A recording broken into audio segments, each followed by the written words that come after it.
Shalom à tous, shalom, quelle grâce. On se retrouve pour le deuxième numéro de la parole pour aujourd'hui. Et je suis toujours avec celle-là même qui illumine ma journée, n'est-ce pas? Ma très chère. Shalom à tous. Bonjour Joseph, bonjour à chacune Christelle. et à chacun. Merci de nous recevoir chez vous. Et voilà, on va passer un moment merveilleux parce qu'on sera accompagné de la parole du Seigneur. Donc peut-être que vous avez déjà vu la première émission, la parole pour aujourd'hui, proposée par la Fraternité Foi et Prière. Vous avez vu qu'il y a un petit bandeau juste en dessous de votre écran. N'hésitez pas à cliquer. C'est une émission qui est là pour vous, donc n'hésitez pas à nous poser des questions, à écrire vos commentaires pour qu'on puisse ensemble partager sur la parole du Seigneur. Amen. C'est tellement bien dit. On va simplement entrer, nous laisser porter par cette nouvelle émission. Et aujourd'hui, on a un nouveau thème, un thème à vous proposer qui va toucher quelque chose que je suis sûr va vous intéresser. Aujourd'hui, nous allons parler du péché. Le péché, la gravité de ce phénomène-là qu'on ne peut pas également matérialiser, mais qui existe et qui porte un fruit terrible dans nos vies.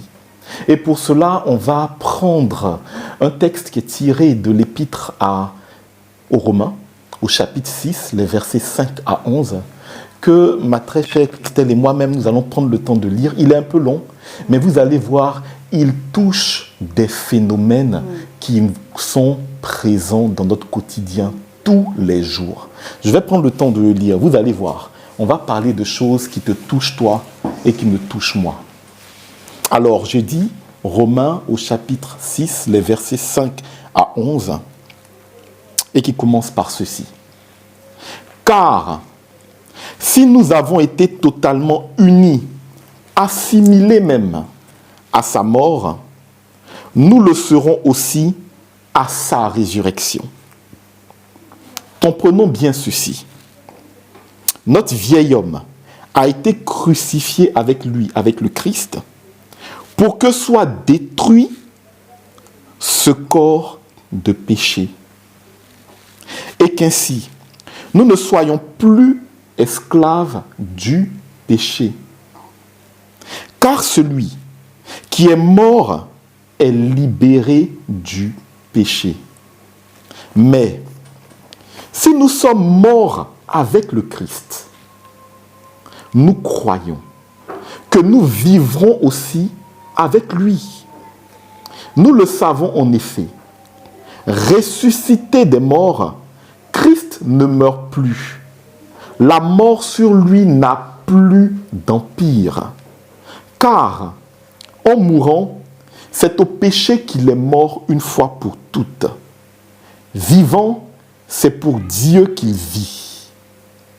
De même, vous aussi, considérez que vous êtes morts au péché et vivants pour Dieu en Jésus-Christ. Parole du Seigneur notre Dieu. Nous rendons grâce à Dieu. Wow, c'est un texte très fort. Hein. Je vais laisser Christelle peut-être relire, si tu le veux bien. Alors moi j'ai une autre version, donc on est dans la traduction officielle liturgique. Donc je reprends toujours en Romains chapitre 6, versets 5 à 11. Car si nous avons été unis à lui par une mort qui ressemble à la sienne, nous le serons aussi par une résurrection qui ressemblera à la sienne. Nous le savons, l'homme ancien qui est en nous a été fixé à la croix avec lui pour que le corps du péché soit réduit à rien et qu'ainsi nous ne soyons plus esclaves du péché. Car celui qui est mort est affranchi du péché. Et si nous sommes passés par la mort avec le Christ, nous croyons que nous vivrons aussi avec lui. Nous le savons, en effet. Ressuscité d'entre les morts, le Christ ne meurt plus. La mort n'a plus de pouvoir sur lui. Car lui qui est mort, c'est au péché qu'il est mort une fois pour toutes. Lui qui est vivant, c'est pour Dieu qu'il est vivant. De même, vous aussi, pensez que vous êtes morts au péché, mais vivants pour Dieu en Jésus-Christ.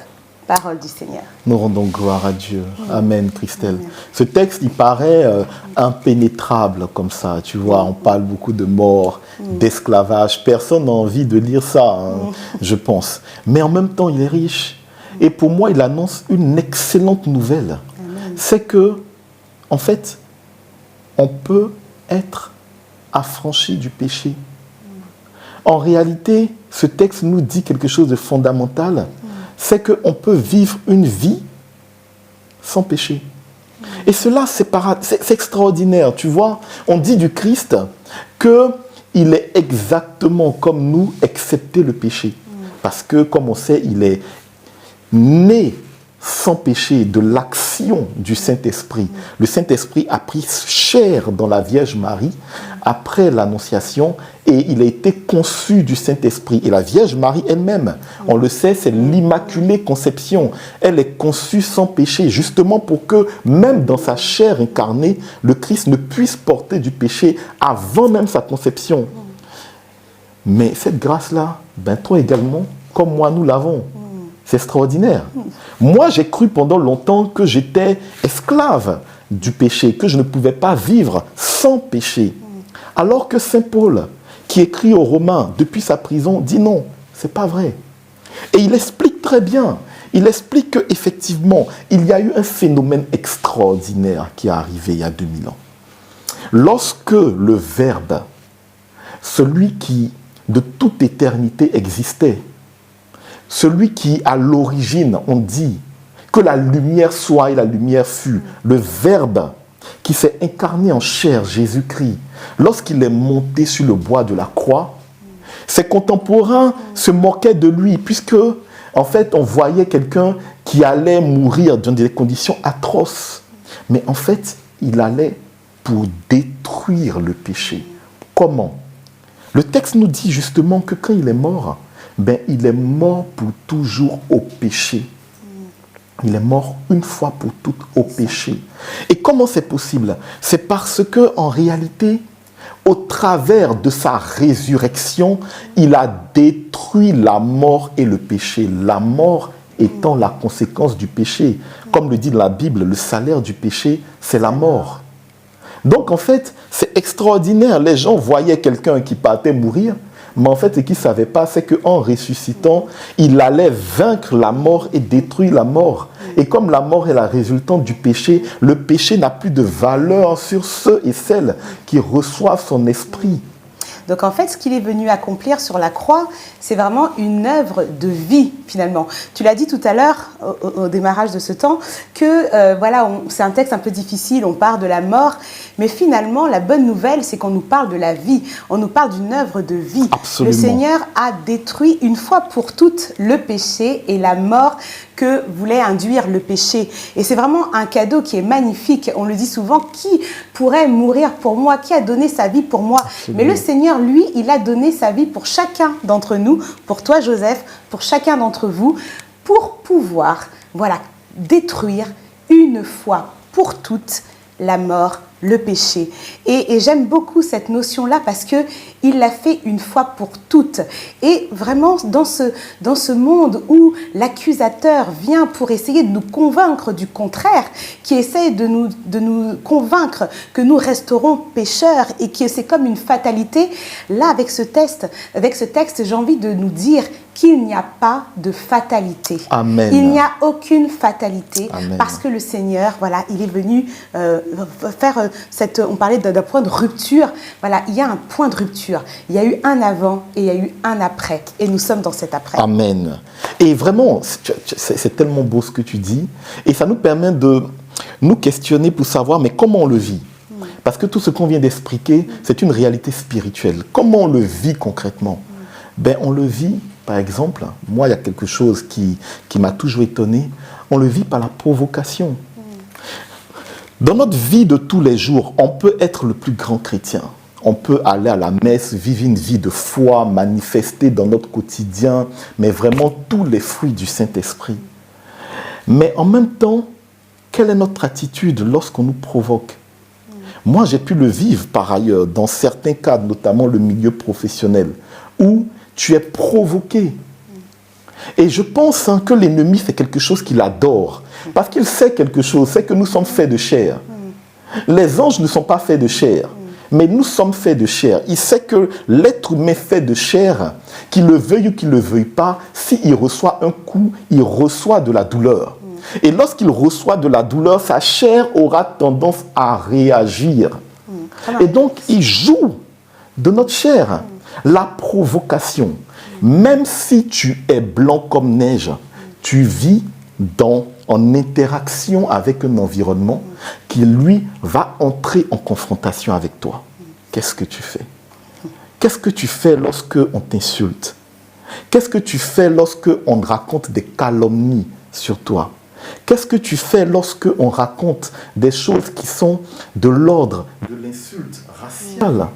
Je me suis souvent questionné de me dire, mais au final, comment réagir pour entrer parfaitement dans Romains 6, versets 5 à 11. C'est-à-dire que Romains 6, versets 5 à 11 dit on est affranchi du péché. Jusqu'à là, tout va bien.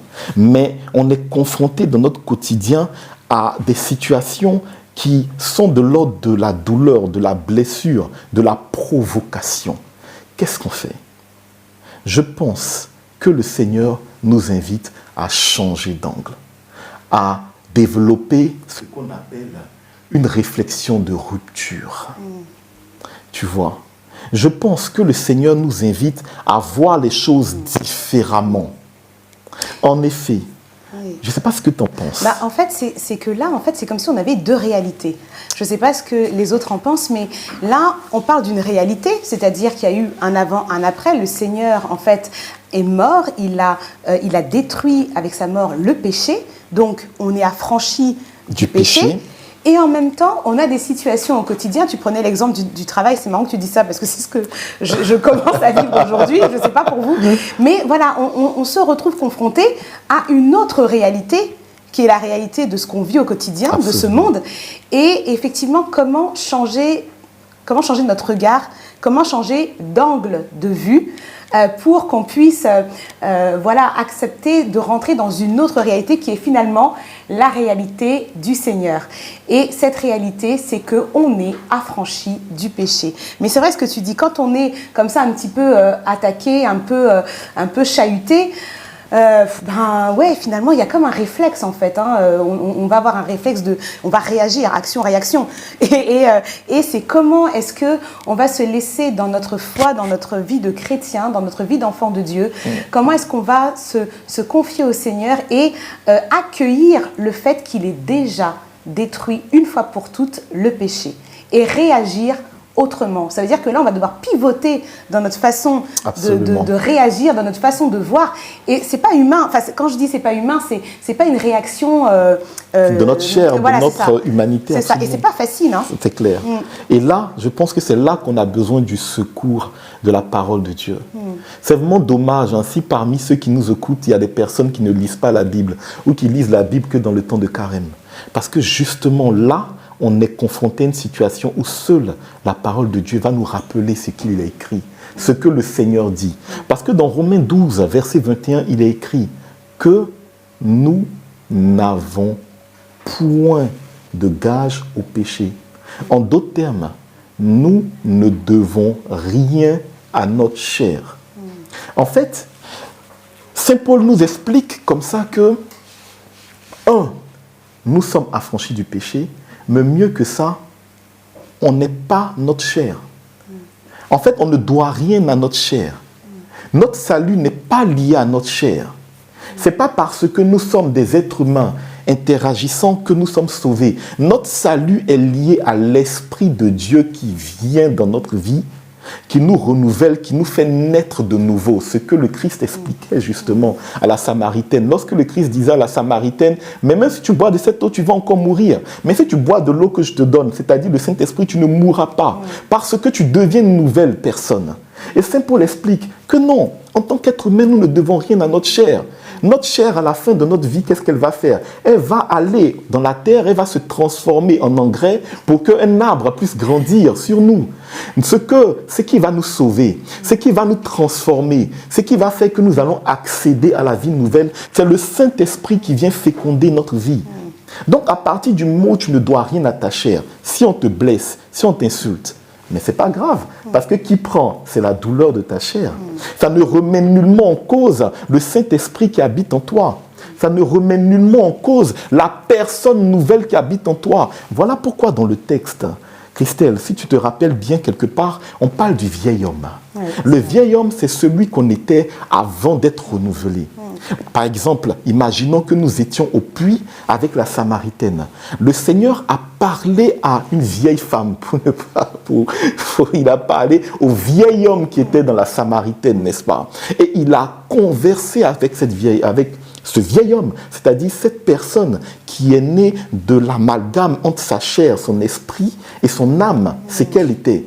Mais parce qu'elle a entendu la parole de vérité et parce qu'elle et tout le village de Sijar a entendu la vérité et qu'ils ont reçu le baptême. Le jour du baptême, l'Esprit de Dieu est venu féconder ce vieil homme. Ils ont changé. C'est la même chair, c'est la même âme, mais leur esprit est renouvelé. Et le Seigneur disait justement à la Samaritaine, il disait à Nicodème plutôt, tu dois naître de niveau, mais non pas de la chair, mais de l'esprit. C'est-à-dire que tu n'es plus la même personne. Et c'est ça le secret que je voudrais donner à tous ceux qui m'écoutent. Si dans votre famille, vous êtes humilié, si dans votre famille, vous êtes agressé, si dans votre environnement professionnel, on vous insulte, mais ne vous inquiétez de rien. En fait, c'est votre chair qui prend le coup. Alors que vous n'êtes plus la même personne, vous avez l'Esprit de Dieu. Et lui, pour lui, l'insulte, c'est une grâce. Parce que être insulté au nom et pour Jésus-Christ, comme le dit les béatitudes, heureux celui à qui on oppresse au nom de Jésus-Christ, lui recevra sa grâce. Tu vois, pour moi, c'est une bonne nouvelle, Amen. Bizarrement. Amen. Et vraiment, c'est une parole qui me fait du bien aujourd'hui, que j'accueille, que je reçois vraiment. Amen. Et tu as dit quelque chose tout à l'heure, c'est que la Samaritaine, elle a entendu, elle a écouté. Et donc, vraiment, la foi vient de ce qu'on entend, et ce qu'on entend, c'est la parole de Dieu. Donc, vraiment, mes frères et sœurs, je suis heureuse qu'aujourd'hui, on puisse entendre cette parole qui vient nous édifier, qui vient nous rappeler, voilà, que chacune et chacun, nous sommes affranchis, que nous sommes rachetés par le Seigneur. Et j'aime bien ce que tu as dit, voilà, que c'est notre chair finalement qui prend, et qu'on ne doit pas se laisser, complètement ramasser par ça, mais qu'on doit se laisser plutôt conduire par le Saint-Esprit. Et c'est vraiment une belle nouvelle, une très bonne nouvelle pour chacun d'entre nous aujourd'hui. Et j'aime beaucoup ça. Donc vraiment, restons attentifs, écoutons. Vraiment, c'est une grâce. Voilà pourquoi moi je dis souvent, et je peux le dire aujourd'hui, moi je ne mourrai pas. Amen. Non, je ne mourrai pas. C'est-à-dire que le jour de mon décès, c'est ma chair. Mais moi, je vivrai en esprit avec mon Dieu pour l'éternité. Et lorsqu'on rentre dans cette nouvelle manière de penser, lorsqu'on rentre dans cette nouvelle personne, parce que cette nouvelle personne qui naît en nous, elle doit grandir. Elle grandit par le Saint-Esprit. Elle doit réfléchir. Elle réfléchit par le Saint-Esprit. Elle doit mûrir. Elle mûrit par le Saint-Esprit. Et lorsque tu arrives à te dire que, en fait, tu vis la vie de Dieu sur terre, c'est ce que le Christ appelait le royaume des cieux. Certes, tu es dans ce monde, mais tu n'es pas de ce monde. Tu es dans ce monde, mais tu as la mentalité du royaume. Moi, Joseph, je ne mourrai pas. Parce que j'appartiens au royaume. Je suis né, certes, dans ce monde, mais j'appartiens à un royaume. Par l'Esprit de Dieu qui m'a renouvelé et qui fait que je suis une nouvelle personne. Et cette nouvelle personne-là, oui, je peux aimer quelqu'un qui m'insulte. Je peux prier pour la personne qui m'oppresse. Parce que, regarde, lorsque dans une famille, il y a de la sorcellerie, la personne qui est habitée par l'esprit mauvais, qu'est-ce qu'il va faire? Il va utiliser les erreurs, les péchés de la personne qui suit le Christ comme excuse spirituelle pour pouvoir agir dans sa vie. Il a besoin de le provoquer, il a besoin de lui donner une parole ou de poser un acte qui va l'oppresser, qui va le nuire dans le monde physique pour pouvoir pousser, provoquer cette personne qui suit le Christ pour qu'elle commette un péché. Le péché qui conduit à la mort et qui crée donc une brèche dans sa relation entre lui et Dieu. Et assis dans cette brèche, sachant que le trône de Dieu, on le sait, est assis sur la justice et la vérité, ben c'est exactement ce qui est arrivé à Job.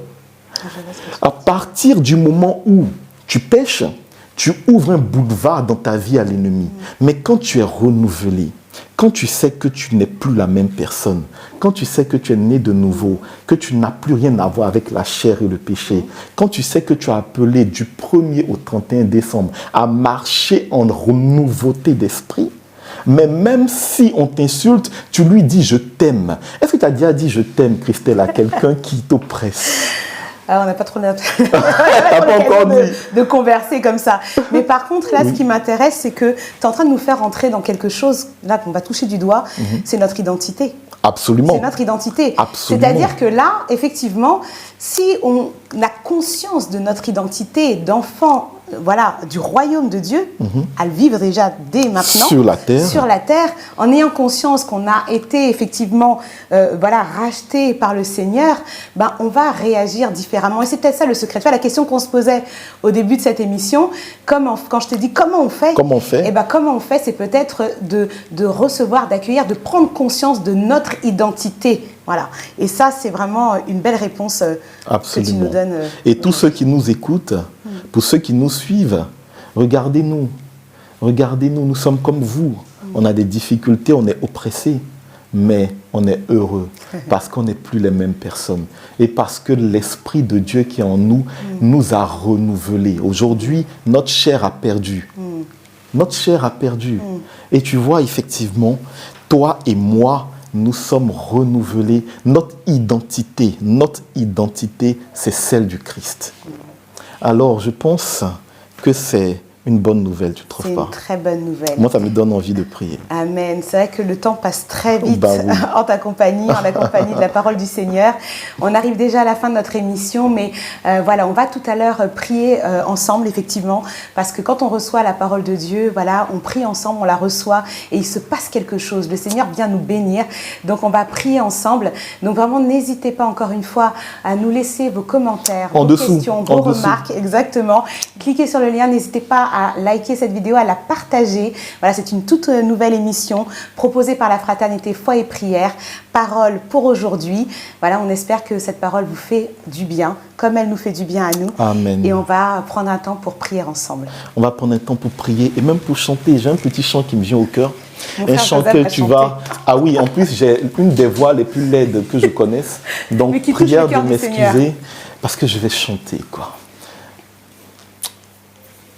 Je veux t'exprimer mon désir, celui de t'adorer, Jésus, car tu es comme un étendard. Je veux t'exprimer mon désir, celui de t'adorer, Jésus, car tu es comme un étendard, tu es comme un étendard, tu es comme un étendard. Ah, oui Seigneur, tu es mon étendard, tu es celui qui me précède. Au plus profond des ténèbres, partout où je passe, on me connaît. Lorsqu'on me voit, on dit « Voici l'enfant de Dieu ». Seigneur, quel que soit le lieu spirituel, même dans les tréfonds de l'enfer, on me connaît. Lorsqu'on parle de moi, on dit « Voici l'enfant de Dieu ». Je ne suis plus l'ancien Joseph, celui qui était tiraillé par les choses de ce monde. Ma chair est vaincue parce que je t'ai rencontré. Et depuis que je t'ai rencontré, j'ai été bouleversé. Depuis, la mort n'a plus aucun effet sur moi. Depuis, le péché n'est plus mon terminus. Même lorsque je fléchis le genou, je me lève et je vais à la confession. Et tu me bénis encore plus, Seigneur. Tu m'as fait naître de nouveau. Je ne suis plus soumis à la chair. Tu dis même lorsque la chair est présente, je suis appelé à l'esprit. Tu appelles ma vie à être une vie de grâce, une vie de faveur. Alors pour cela, je veux te dire merci. Merci de m'avoir fait mourir au péché une fois pour toutes. Merci de m'avoir fait naître à l'esprit une fois pour toutes. Et je vivrai avec toi. Amen. Je te promets, Seigneur, de vivre tous les jours avec toi. Amen. Amen. Merci, ô Père, toi notre Dieu, notre Père, celui qui veille sur nous, qui nous a tant aimés, que tu as donné ton Fils bien-aimé, Jésus-Christ, pour qu'il vienne. Voilà, réaliser cette œuvre de salut, cette œuvre de vie. Et tu viens aujourd'hui, encore une fois, nous révéler, pour ceux qui en avaient besoin, et venir voilà, profondément marquer dans nos âmes notre identité d'enfant de Dieu. Amen. Personne ne pourra l'arracher. Nous sommes tes enfants, enfants du royaume de Dieu, enfants de ton royaume. Et nous te bénissons, Seigneur, pour chacun d'entre nous, que tu bénis d'une façon particulière. Toi que tu nous permets voilà, d'appeler Abba Père. Vraiment, frères et sœurs, que le Saint-Esprit, là où vous êtes, permette simplement dans votre cœur de prononcer ces quelques mots Abba Père. Parce que c'est là votre identité d'enfant de Dieu qui lève les yeux vers leur Père. Quelles que soient les circonstances, quels que soient les événements, quelles que soient les tribulations, les tentations, vous êtes enfant de Dieu. Béni sois-tu, Seigneur. Amen. Quelle grâce. Amen. Quelle grâce. Et je te laisse peut-être conclure. Eh bien, voilà, à tous, nous nous retrouvons dans 3 semaines. Donc vraiment, encore une fois, n'hésitez pas à cliquer sur le lien qui est là, partager cette émission sur tous les canaux que vous pouvez, sur lesquels vous pouvez partager. N'hésitez pas à nous poser vos questions et on se retrouve très, très vite par la grâce du Seigneur. Je suis déjà impatient, franchement. Merci à tous et merci. Merci Christelle. Sois béni, Joseph, et à bientôt. À très bientôt.